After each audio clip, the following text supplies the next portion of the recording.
Bienvenidos a nuestro estudio de Gálatas, un estudio inductivo, con el pastor Víctor Manuel Buitrago. Gálatas, la carta de la libertad cristiana. Esta fue la carta que separó definitivamente al cristianismo del judaísmo. Bienvenidos. Señor, aquí estamos otra vez para continuar con nuestro estudio de la epístola a los Gálatas. Y como siempre, te rogamos que seas tú quien nos llevas de la mano para que tu palabra sea lámpara a nuestros pies, para que alumbre nuestro camino. Llénanos de sabiduría y de entendimiento para comprender, Señor, esta epístola tan trascendental, tan importante para nuestras vidas y para la vida de la iglesia en estos días. Te suplico en el precioso nombre de Jesús que con el poder del Espíritu Santo nos lleve, Señor, a reflexionar, a fijar, a que en nuestro corazón, en nuestra mente, en nuestro espíritu queden grabadas esas verdades de tu palabra. Guíanos, Señor, estamos en tus manos y queremos que seas tú quien nos enseñas en este día. Gracias en el nombre de Cristo Jesús. Amén y amén. Bienvenidos a nuestra lección número 8 de Gálatas Inductivo. Hoy vamos a estudiar capítulo 3 del versículo 15 al versículo 20. Un capítulo bien interesante. Ya hemos estudiado 2 partes y ahora vamos con esta tercera parte de Gálatas 3. Esta es nuestra lección número 8 y voy a iniciar leyendo el versículo 15 al 18, o los versículos 15 al 18. Hermanos, les voy a dar un ejemplo de la vida diaria. Imagínense que alguien hace un pacto. Una vez que ese pacto es oficial, nadie puede agregarle ni cambiarle nada, ni mucho menos ignorarlo. Esto es lo que dice el pasaje bíblico. Vamos ahora a mirar nuestro PowerPoint para poder comenzar a hacer las preguntas a nuestro texto. ¿Qué quiso decir?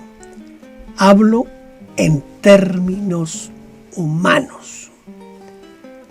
¿Acaso no hablaba siempre en términos humanos para hacerse entender? Bueno, en otras traducciones podemos leer: voy a servirme de un ejemplo tomado de la vida. Esto dice la versión Taizé. Hermanos, voy a explicarme al modo humano, dice la Biblia Jerusalén. Tenemos una comparación corriente, dice la versión latinoamericana. Esto nos muestra 2 cosas.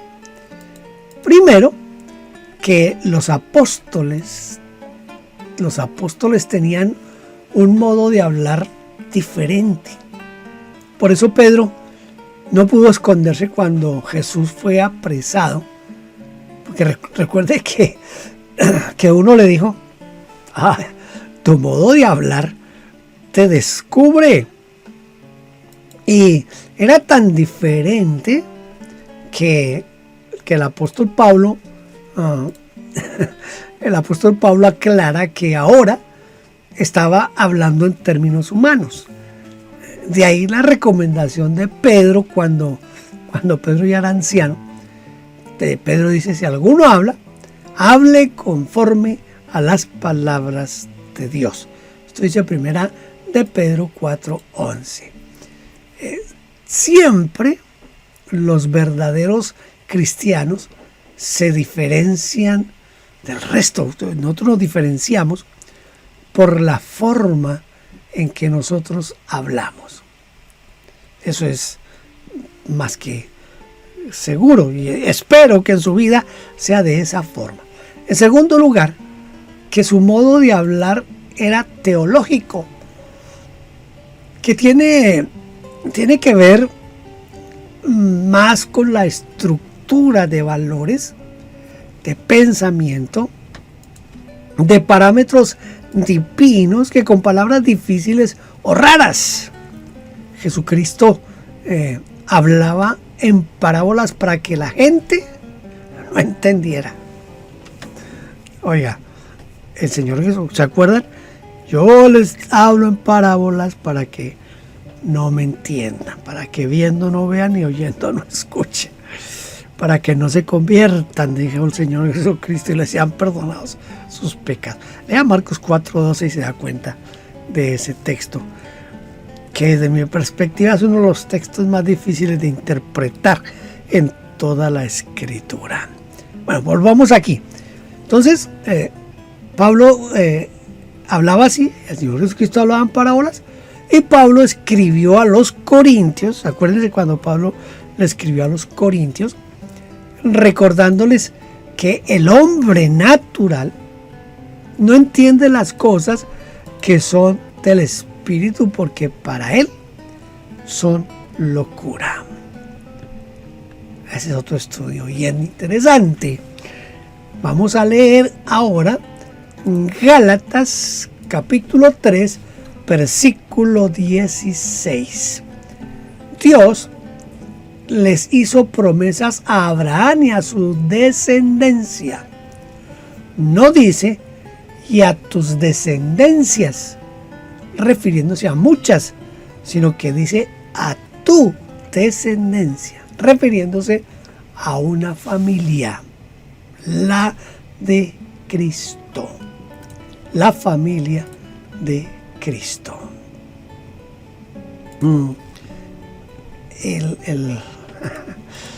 Yo a veces me río porque a veces pareciera que la mayoría de cristianos no leemos la Biblia, y hay que leerla y leerla y leerla.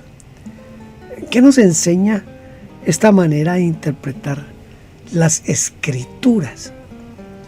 En primer lugar, nos enseña a dar importancia a los pequeños detalles, pero que son detalles de gran importancia, que hacen la diferencia entre el error y la verdad. Tal vez en esto el apóstol imitó a Jesucristo, a quien señaló también por un detalle que los escribas y fariseos erraban porque ignoraban las Escrituras. Ellos no habían captado el tiempo verbal de yo soy. Yo soy el Dios de Abraham, de Isaac y de Jacob. Dios no es Dios de muertos, sino de vivos, porque para Él todos viven. Note que no dijo yo fui, no dijo así, no dice yo fui el Dios de Abraham, sino yo soy. Es decir, en el presente Dios seguía siendo el Dios de Abraham. Del mismo modo, Pablo señaló esta sutileza entre el singular y el plural del tiempo de la palabra simiente. No dice a tus simientes, como si se tratara de muchos, sino como a uno y a su simiente, la cual es Cristo. En segundo lugar, nos enseña a interpretar, esta parte es bien importante, nos enseña a interpretar el texto de una manera rabínica, o a la manera de Jesús, a quien reconocían como rabí o maestro, diciendo que si Cristo es el heredero de Abraham, es decir, si Él es la simiente, entonces se cumple la promesa que heredará naciones y sus descendientes se volverán incontables. Porque las promesas fueron hechas a Abraham y a su simiente. ¿Quién podría contar los millones y millones que conocieron a Jesucristo en estos 20 siglos? Ya casi 21 siglos, ¿no? ¿Quién podría contarlos? Muy seguramente que nadie puede llegar a contar a esos millones de millones de millones de creyentes en Cristo Jesús. Voy a leer el 17.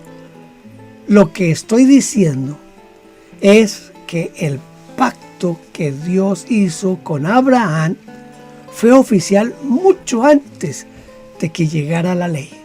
La ley llegó 430 años después. Por eso, la ley no pudo anular el pacto ni cambiar las promesas de Dios. No pudo. Nuestra tendencia a volverlas, a resucitarlas, eso es otro cuento. ¿Qué significa entonces ratificar?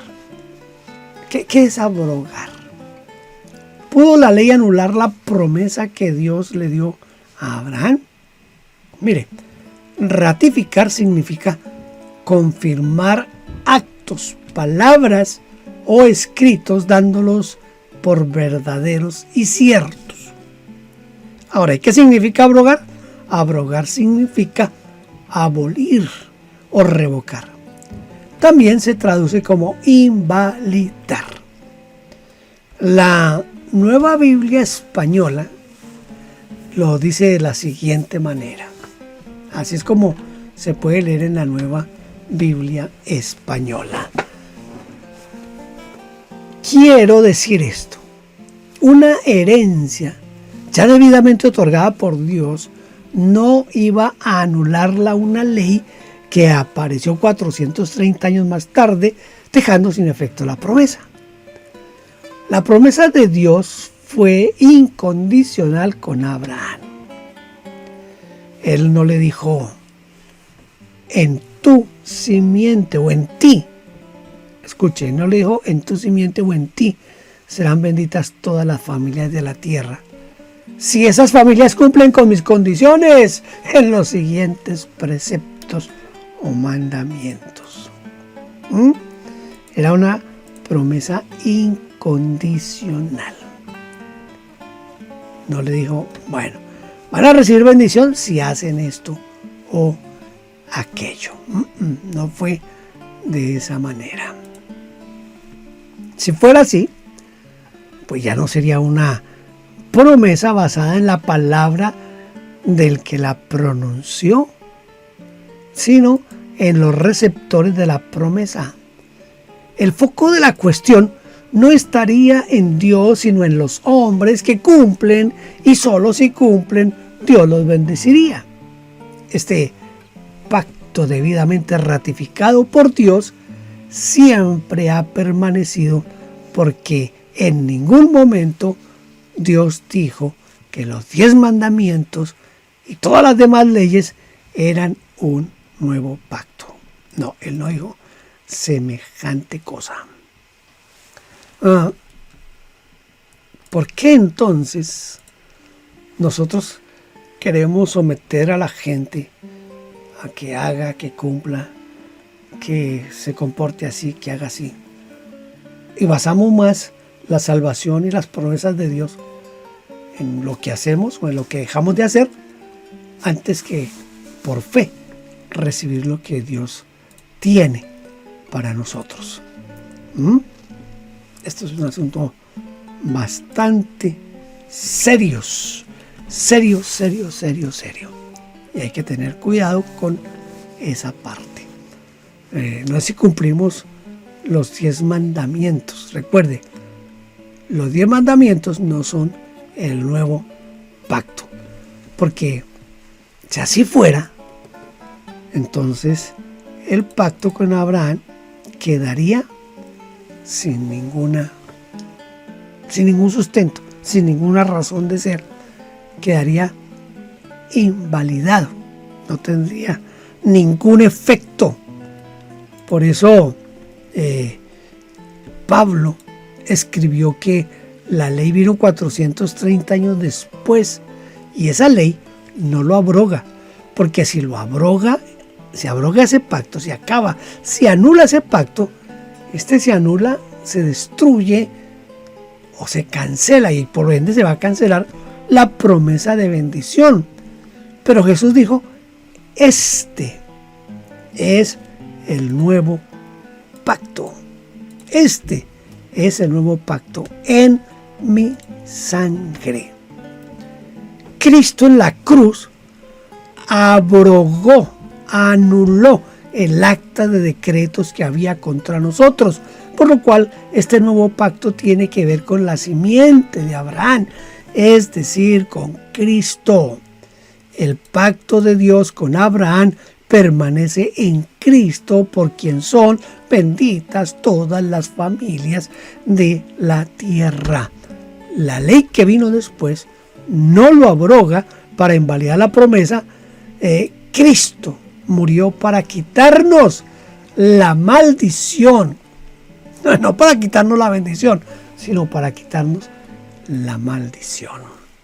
Voy a leer ahora Gálatas capítulo 3, versículos 18 al 20. Las bendiciones que Dios nos prometió no las podemos recibir por obedecer la ley. Si así fuera, ya no sería una promesa de Dios, pero la verdad es que Dios entregó gratuitamente sus bendiciones a Abraham por medio de una promesa. Entonces, ¿para qué se hizo la ley? La ley fue dada después para mostrar las maldades que hace la gente contra la voluntad de Dios. La ley era válida hasta el momento en que llegara aquella descendencia que iba a recibir la promesa. Los ángeles le dieron la ley a Moisés, quien sirvió de mediador. Sin embargo, la obra de Moisés como mediador no resultó en una sola familia, aunque Dios es uno solo. Aunque Dios es uno solo. Ahí tenemos lo que nos dice la palabra de Dios. Si la bendición estaba asegurada como un regalo y no como el resultado de un mérito por hacer algo, ¿por qué Dios promulgó la ley? ¿Por qué no dejó las cosas como estaban hasta la venida del Cristo, del Mesías? ¿Qué significa? Y fue ordenado por medio de ángeles en manos de un mediador, y el mediador no lo dio uno solo, pero Dios es uno. Aquí tenemos varios asuntos bien interesantes. Es difícil seguir la línea de pensamiento de Pablo en estos versículos, pero intentaré clarificar este punto. La pregunta, esa pregunta que hace Pablo, que sin duda muchos se la han hecho. Si ya estaba la promesa hecha, si la bendición estaba asegurada como un regalo y no como el resultado de un mérito por hacer algo, la pregunta es ¿por qué Dios promulgó la ley? Podría haber dejado las cosas como estaban hasta la venida del Mesías, es decir, la simiente de Abraham. La respuesta del apóstol fue, escuche la respuesta del apóstol. El apóstol respondió que la ley fue añadida a causa de las transgresiones, o se añadió para anunciar los delitos. Así dice la Nueva Biblia Española. Fue dada con miras a los delitos, dice la versión latinoamericana.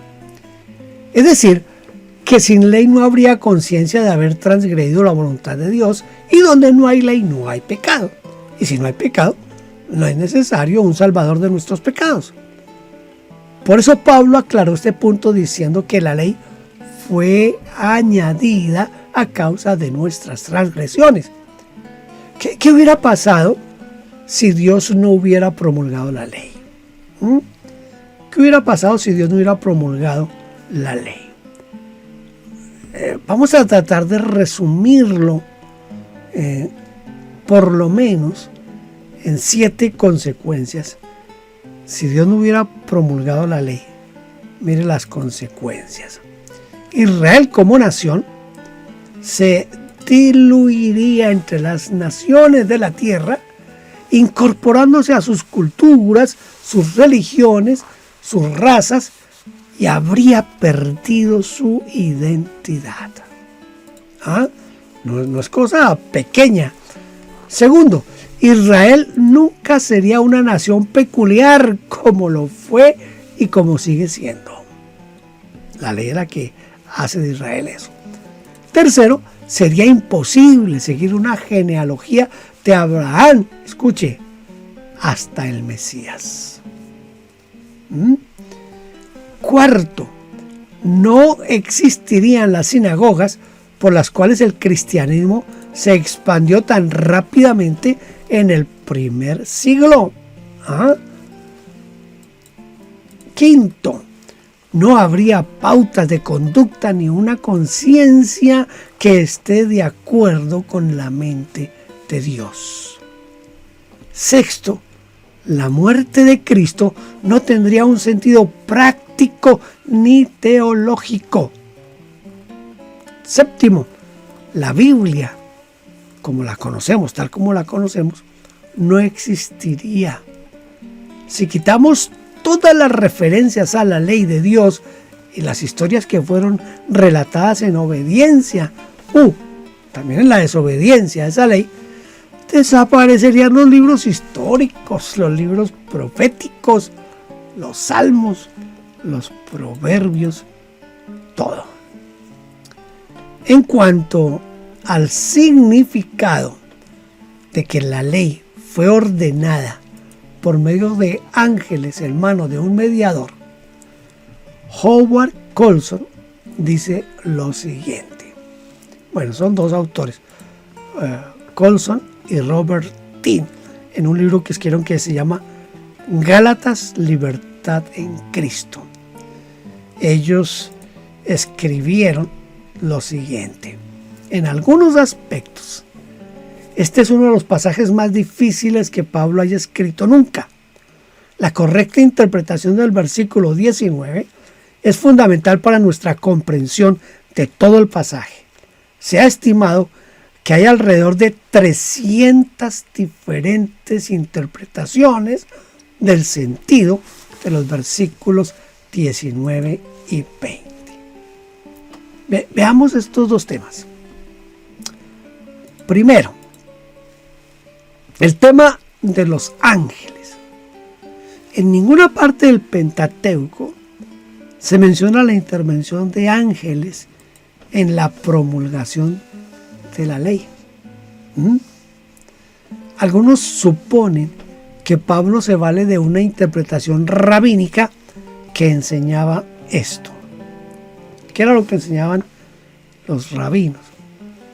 Dios no tuvo contacto directo con Moisés por su misma majestad.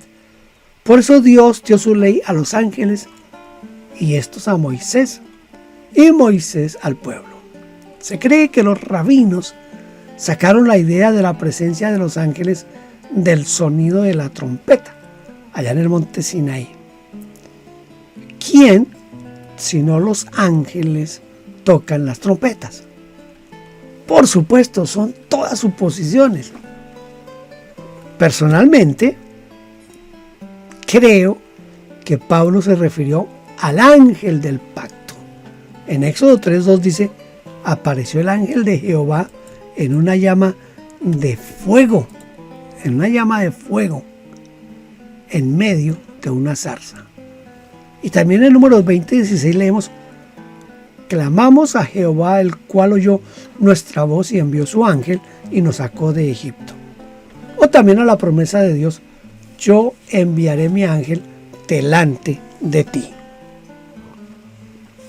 Se me ocurre pensar en este momento que hay otro pasaje, y ya en el Nuevo Testamento, donde se habla también de que fue un ángel el que entregó la ley, y es cuando está muriendo Esteban. Esteban menciona eso. Esteban dice que fue un ángel el que entregó la ley. Bueno, continuemos aquí con nuestro estudio. El segundo tema es sobre la unidad de Dios.